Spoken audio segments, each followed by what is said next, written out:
제 제목은 성경 말씀의 유익입니다. 1절부터 6절까지 보면 자연 계시에 대해서 말씀을 하고 있습니다. 우리 인류가 범죄하기 전에는 이 자연 만물, 하나님이 창조하신 이 자연 만물을 통해서 하나님을 알 수 있었고 하나님의 뜻을 알 수 있었습니다. 그런데 범죄한 후에는 심령이 어두워졌고 또 이 자연 만물도 저주를 받게 됐습니다. 그래서 이 자연 계시를 통해서는 하나님과 하나님의 뜻을 알지 못하기 때문에 하나님께서는 특별한 방법으로 당신과 당신의 뜻을 우리에게 알게 해 주셨습니다. 이것을 특별 계시라고 합니다. 그래서 구약 시대에는 여러 가지 특별한 방법을 쓰셨죠. 하나님께서 이 천사의 모습으로 임하셔서 음성을 들려주시고 하나님의 뜻을 알게 하시고, 이걸 비의적 현상이라고 그러는데요. 그리고 또 꿈이라든지 환상이라든지 이상이라든지 또 우림과 둔림이라고 하는 그런 방법을 통해서도 하나님을 나타내시고 하나님의 뜻을 알게 했습니다. 이런 특별 계시를 기록한 책이 성경 말씀입니다. 그래서 이 성경 말씀을 표준 계시라고 합니다. 그래서 이 신약 시대, 이제 이 성경이 완성된 후로는 하나님의 특별 계시는 종결됐다고 봐야 됩니다. 더 이상 우리에게 하나님을 나타내 보여주시거나 하나님의 뜻을 계시해 주지 않습니다. 만약 지금도 하나님께서 특별한 방법으로 당신의 뜻을 나타낸다고 한다면 성경이 필요 있을까요? 없을까요? 필요 없어요. 하나님 특별한 방법으로 알려주시면 되는 거지. 그래서 이 그릇된 신비주의자들은 이 성경을 중요하게 여기지 않습니다.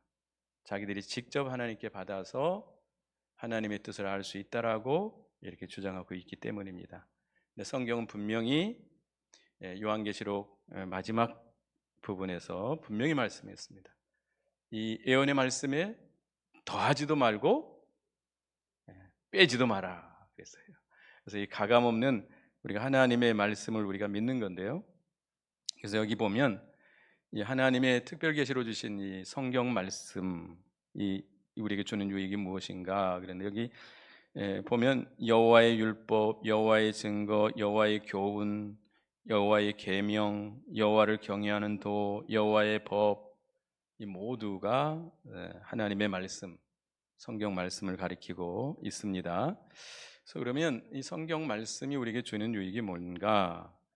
첫째는 완전하여 영혼을 소생시킨다 그랬습니다. 우리 7절을 다 같이 읽어보겠습니다. 시작. 여호와의 율법은 완전하여 영혼을 소성시키며 여호와의 증거는 확실하여 우둔한 자를 지혜롭게 하며. 여호와의 율법은 완전하여 영혼을 소성시키며 그랬습니다. 여호와의 율법은 아까도 얘기했지만 성경 말씀입니다. 이 하나님의 말씀, 성경 말씀은 완전하다, 완전 무결하다. 성경 말씀이 조금이라도 부족하거나 불충분한 것이 없다. 완전 충만하다. 우리가 구원을 받고 구원을 이루어감에 있어서 조금도 부족함이 없는 완전 충만한 말씀이다. 이 말씀 위에 더 이상 필요가 없다. 이 말씀 외에 다른 말씀 필요가 없어요.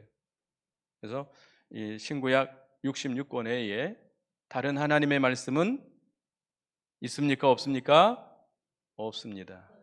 그래서 이 말씀이 우리 영을 소성케 한다. 완전 무결한 말씀이기 때문에 우리 믿는 자의 영을 소성케 한다. 소성케 한다는 말은 우리가 처음 예수 믿을 때 우리 죽었던 영혼이 다시 살아나죠. 거듭난다.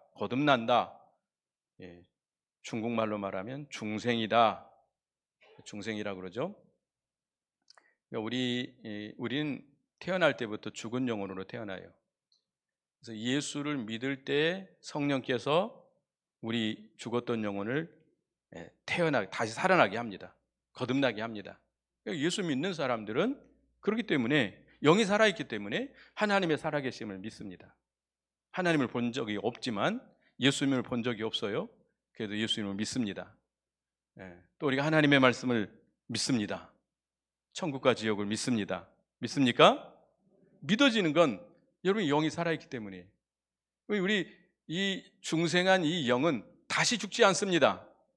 다시 죽지 않지만 계속 살아가야 돼요.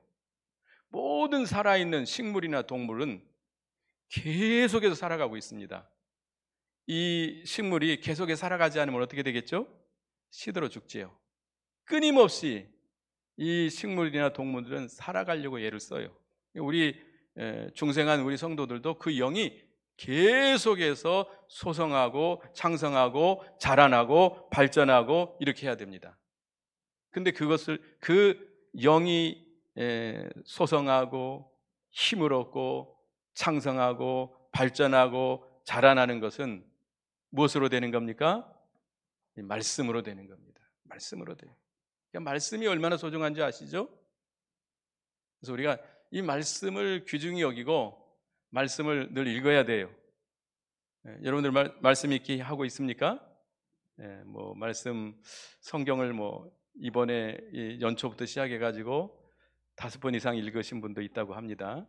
하여튼 말씀은 열심히 읽고, 또 이렇게 예배 시간에도 가장 중요한 것이 말씀을 듣는 거잖아요.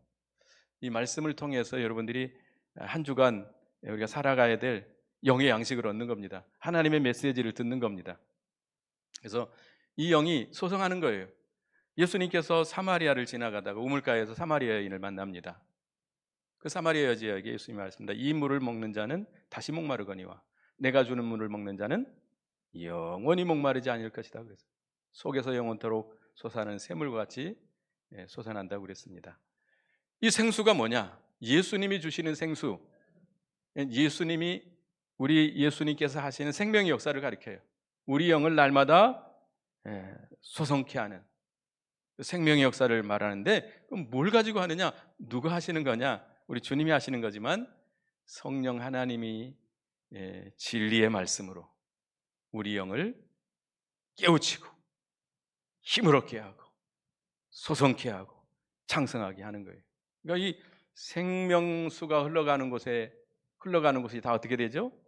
다 소성해서 올라오잖아요. 아라비아 사막도 이 생명수가 흘러가면 다 소생하게 됩니다. 사해바다같이 죽은 바다가 다 소생하게 된다고 그랬어요. 그래서 우리 여러분들이 하나님의 말씀을 받아들일 때 그 말씀이 여러분을 소성케 합니다.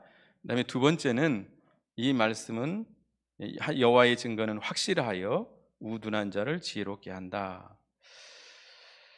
이 여호와의 증거, 하나님의 말씀은 확실한 말씀이다. 확실한 하나님의 말씀이기 때문에 우둔한 자, 미련한 자죠. 미련한 자를 지혜롭게 한다. 하나님의 말씀은 누구의 지혜입니까? 하나님의 지혜예요. 하나님의 지혜. 그러니까 우리가 세상에 참 지혜롭고 똑똑하고 통달한 자들이 많이 있습니다. 그렇지만 아무리 인간이 지혜로워도 누구의 지혜를 이길 수 없어요? 하나님의 지혜를 이길 수 없어요. 마귀 지혜도 못 이깁니다. 마귀는 영적인 존재이기 때문에 우리보다 훨씬 지혜로워요. 그러니까 마귀의 지혜를 인간의 지혜로는 이길 수가 없어요. 근데 마귀의 지혜보다 더 큰 지혜, 더 높은 지혜, 누구의 지혜죠? 하나님의 지혜를 받아야 마귀의 지혜를 이길 수 있습니다. 그래서 예수님께서도 처음 공생애를 시작하면서 마귀에게 시험을 받았거든요. 마귀의 시험을 받을 때 뭘로 이겼죠? 말씀으로. 가라사대, 또 가라사대. 말씀으로 마귀를 물리쳤습니다. 그러니까 아무리 세상에서 공부 못했고 미련하고 참 우둔한 자라 할지라도 하나님의 말씀을 잘 배우면 그 사람이 어떤 사람이 돼요? 아주 지혜로운 사람이 돼요. 그래서 고린도전서 1장 27절에 보면 어리석은 자를 택하여 지혜 있는 자들을 부끄럽게 하시며 그랬습니다. 하나님의 말씀을 깨닫고 믿는 자는 그 말씀이 자기의 지혜가 되는 거예요. 그래서 하나님의 지혜인 말씀을 받아야 마귀도 이길 수 있고 세상의 모든 미혹과 시험도 다 이겨나갈 수 있습니다. 그래서 시편 119편 97절에서 100절까지 있는 말씀인데요. 시편 119편 97절에서 100절까지 앞에 나와 있으니까 읽어보겠습니다. 시작. 내가 주의 법을 어찌 그리 사랑하는지요. 그 종일 작은 소리로 읊조리니이다. 주의 계명들이 항상 나와 함께하므로 그것들이 나를 원수보다 지혜롭게 하나이다. 내가 주의 증거들을 늘 읊조림으로 나의 명철함이 나의 모든 스승보다 나으며 주의 법도들을 지킴으로 나의 명철함이 노인보다 나으니이다. 주의 계명들을 항상 주의 계명들이 항상 나와 함께하므로 그것이 원수보다 지혜롭다. 어떤 원수? 마귀보다도 지혜로워요. 하나님의 말씀은 마귀보다 지혜롭습니다. 또 누구의 지혜보다 나아요? 스승의 지혜보다. 선생님들은 아이들을 제자들보다 지혜롭기 때문에 지식이 더 높기 때문에 가르치는 거 아닙니까?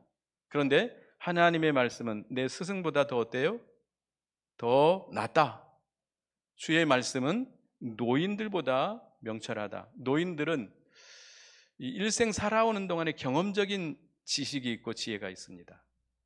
그래서 이 센 머리 앞에 우리가 무릎을 꿇으라 그러잖아요. 그러나 이 노인들의 그 명철보다 뭐가 더 명철해요? 뭐가 더 지혜로워요? 하나님의 말씀이 더 지혜롭다. 그래서 여러분들은 하나님의 말씀을 많이 읽고 배우시고 깨달으시기 바라겠습니다. 그 말씀에서 지혜를 얻는 것, 그 말씀을 갖는 것은 곧 하나님의 지혜를 갖는 거예요. 그렇기 때문에 모든 원수보다도 마귀보다도 이 스승보다도 세상의 가장 지혜롭고 똑똑한 자들보다도 노인들보다도 여러분들이 더 지혜롭고 명철한 자가 될 수 있습니다. 그 다음에 세 번째는 8절을 읽어보겠습니다. 8절을 다 같이 읽어보겠습니다. 시작. 여호와의 교훈은 정직하여 마음을 기쁘게 하고 여호와의 계명은 순결하여 눈을 밝게 하시는도다. 세 번째는 정직해서 여호와의 교훈은 정직하여 마음을 기쁘게 한다. 이 말씀은 뭘 기쁘게 해요? 우리의 마음을 기쁘게 한 정직이다. 정직이란 말은 거짓이 없다는 거죠. 하나님의 말씀은 조금도 거짓됨이 없습니다. 그 말씀 그대로 이루어집니다. 여러분들이 누구와 약속을 했는데 그 사람이 약속을 지키면 기분이 좋습니까? 나쁩니까? 좋죠. 근데 약속을 했는데 안 지켜요. 돈을 갚기로 했는데 안 갚아요. 그럼 마음이 어떻죠?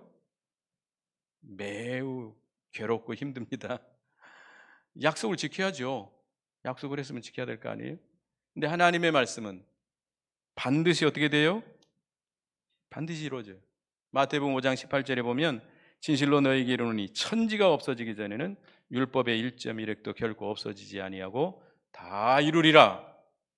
하나님의 말씀은 1.1획도 어김없이 반드시 그 말씀대로 이루어지게 됩니다. 그래서 하나님의 말씀을 믿고 그 말씀대로 순종하면 그 말씀대로 이루어지니까 우리 마음이 기뻐요. 또 그 말씀이 우리에게 그 말씀대로 이루어져서 우리에게 복을 주잖아요. 또 그 말씀을 통해서 우리가 하나님이 임재하고 하나님의 역사가 나타나니까 하나님과 가까워지잖아요. 하나님이 주시는 그 평강이 있고 위로가 있고 기뻐요. 특별히 우리가 고난당할 때 말씀을 붙들면 큰 위로가 있습니다. 우리가 이 시편 107편에 보면 말할 수 없는 고난 가운데 하나님 앞에 부르짖으면 하나님께서 그를 건져주시는데 뭘로 건져주세요? 말씀을 보내서 그 심령을 치료하고 그를 자유케 하고 그를 건져주십니다. 그러니까 하나님의 방법이에요. 그러니까 여러분들이 정말 힘들고 어려운 고난 가운데 있을 때에 하나님을 사모하면 하나님께서 뭘 보내주세요? 말씀을 깨닫게 해요. 목사님 설교하는데 그 말씀이 어떤 때는 큰 위로가 될 때가 있어요. 성경을 읽는데 어떤 부분이 자기에게 크게 위로가 되는 말씀이 있어요. 얼마나 그 위로가 큰지 눈물이 나와요. 그런 경험 없습니까? 예, 여러분 많이 경험하잖아요. 그래서 여기 시편 119편 92절을 보겠습니다. 시편 119편 92절 여기 앞에 나와 있으니 읽어보겠습니다. 시작. 주의 법이 나의 즐거움이 되지 아니하였다면 내가 내 고난 중에 멸망하였으리이다. 시편 기자는 주님의 법이 나의 즐거움이 되지 않았더라면 내가 고난 가운데 망하였을 것이다. 그러니까 고난 가운데 있을 때에 뭐가 그의 위로가 됐어요? 말씀이 위로해주고 말씀이 힘을 주고 말씀이 소망을 주고, 그러니까 그 말씀이 즐거움이 된 거예요. 그래서 그 고난을 능히 이겨나갈 수 있었던 겁니다. 시편 119편 54절에도 같은 의미가 있는데요. 내가 나그네 된 집에서 주의 율례들이 나의 노래가 되었나이다. 주님의 말씀이 나그네 된 집에서, 우리는 나그네 인생길이죠. 뭐 동반자도 있고 하겠지만 결국 우리는 이 인생의 길을 혼자 가는 길입니다. 혼자 가는 길인데 외롭고 힘들고 어려울 때 뭐가 나의 노래가 된 거예요? 말씀이 나의 노래가 됐다. 말씀이. 여러분도 말씀의 위로 받으시기 바라겠습니다. 특별히 고난당할 때, 힘들고 어려울 때, 외로울 때 말씀의 위로를 받으시고 말씀이 힘이 되시고 말씀이 소망이 되시고 말씀이 즐거움이 되시고 말씀이 기쁨이 되는 여러분이 되시기 바라겠습니다. 그 다음에 네 번째는 이 말씀이 깨끗해서 눈을 밝게 하고 영혼까지 이른다. 이제 제가 두 부분을 하나로 만들었습니다. 여호와의 계명은 순결하여 눈을 밝게 하고 여호와를 경외하는 눈은 정결하여 영혼까지 이루고. 여호와의 말씀은 깨끗하다.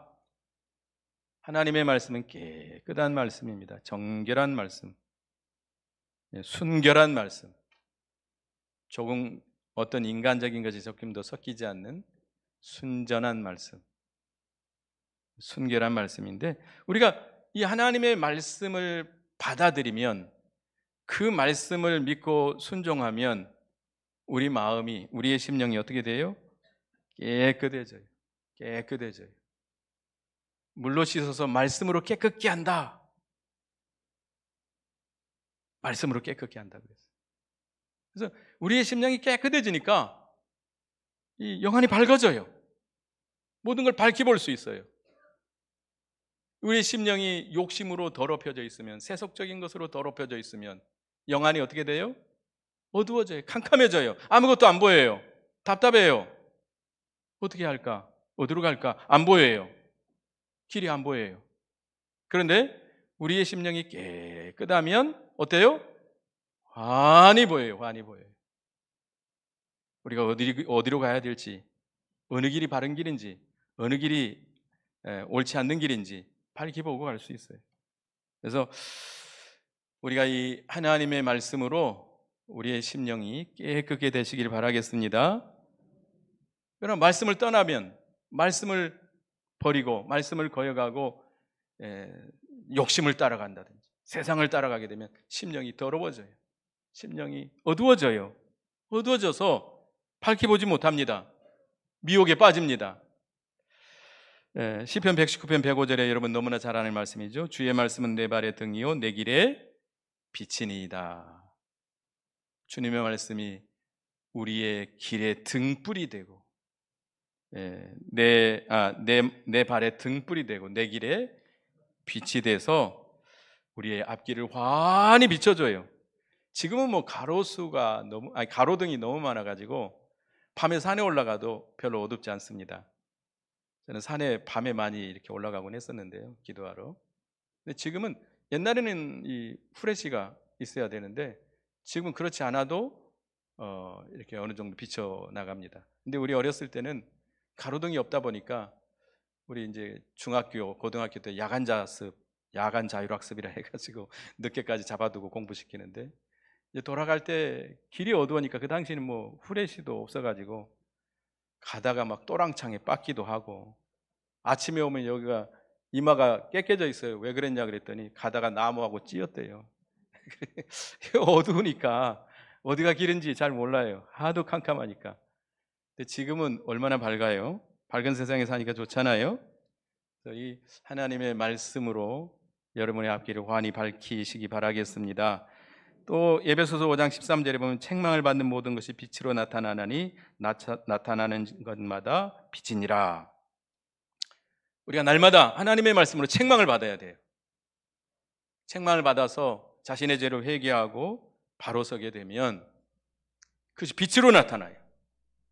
여기 여러분 심령이 하나님의 말씀의 빛을 비침받지 못하고 회개치 않을 때는 심령이 캄캄하게 어두워져 있는데, 말씀으로 책망을 받고 회개하고 바로 서면 밝아집니다. 빛이 환하게 비춰져요.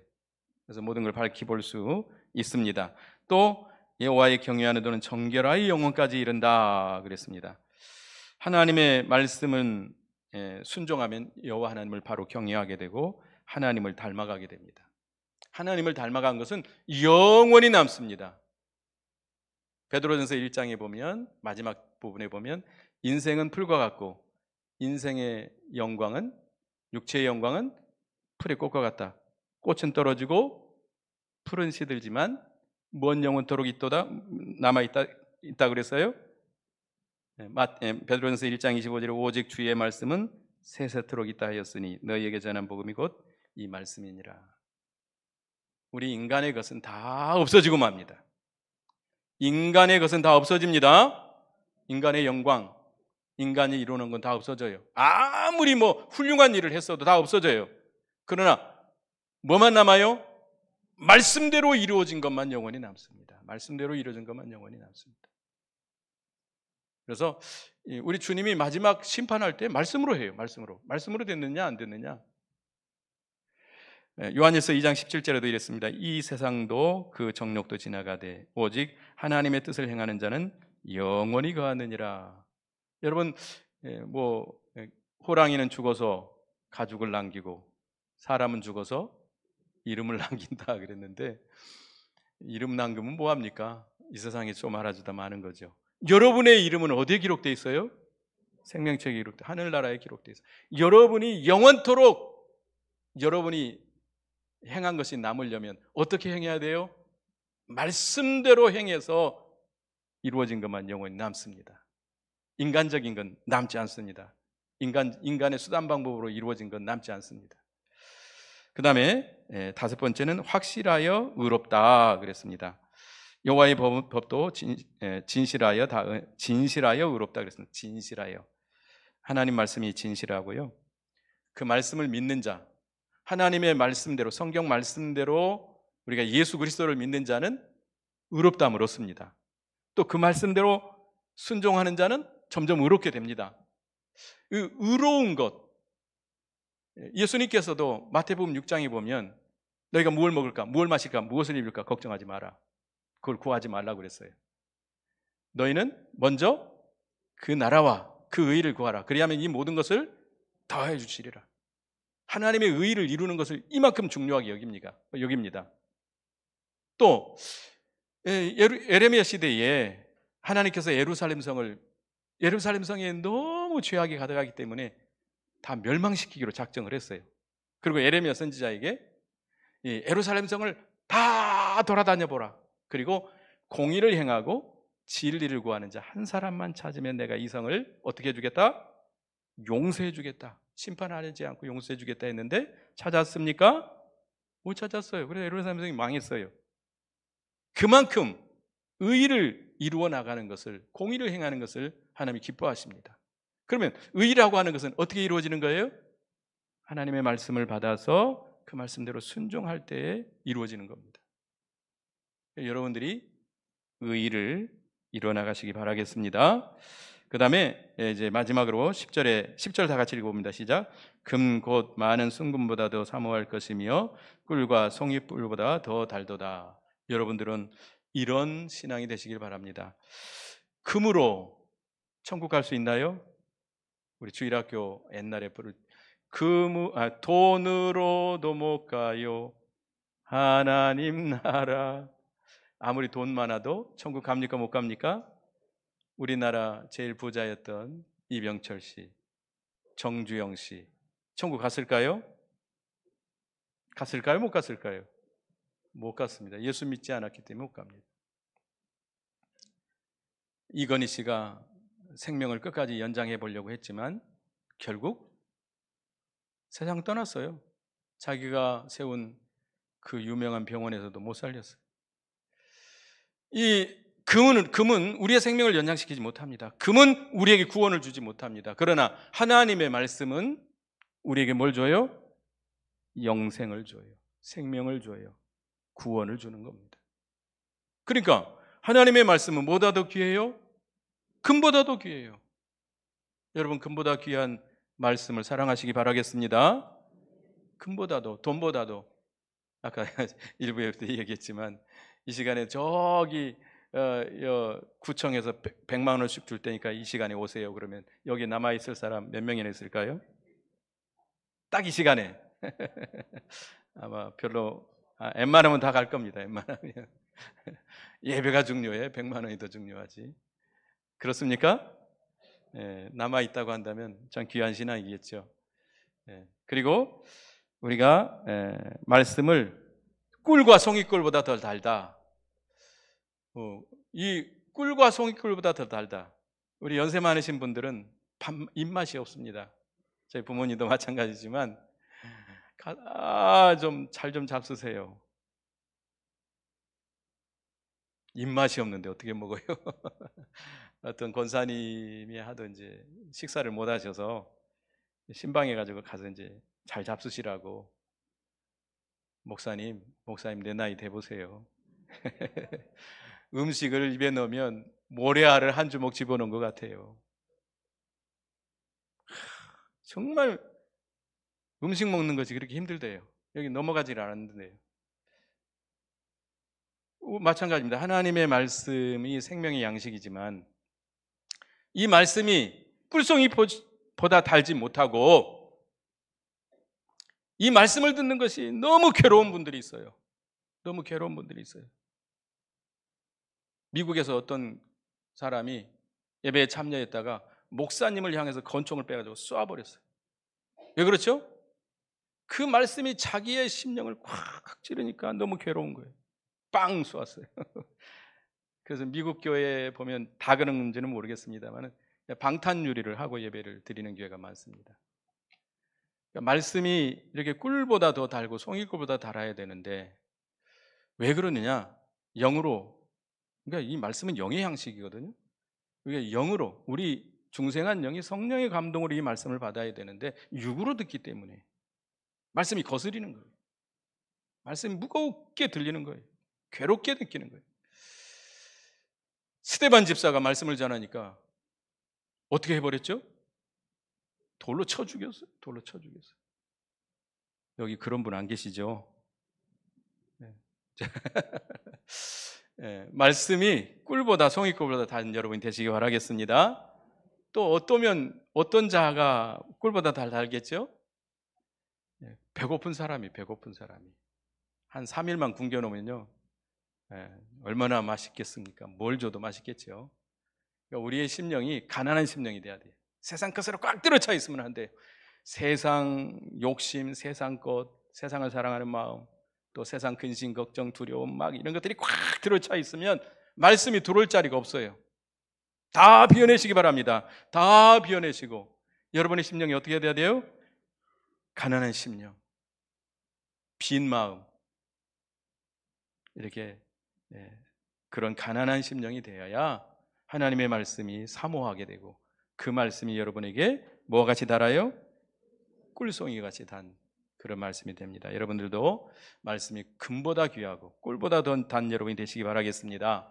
그래서 말씀이 이런 여러 가지 유익이 있습니다. 그래서 영혼을 소생케 하고 지혜롭게 하고 마음을 기쁘게 하고 눈을 밝게 하고 영원까지 이르고 의롭고 금보다 귀하고 꿀보다 더 답니다. 기도하겠습니다. 하나님 은혜 감사합니다. 오늘 하나님의 말씀의 유익에 대해서 배웠는데 이 말씀은 우리의 영을 소성케 하고 우리를 지혜롭게 하고 우리의 영안을 밝히고 영원토록 이르고 우리의 마음을 기쁘게 하고 의롭고 금보다 귀하며 꿀보다 더 달다고 그랬습니다.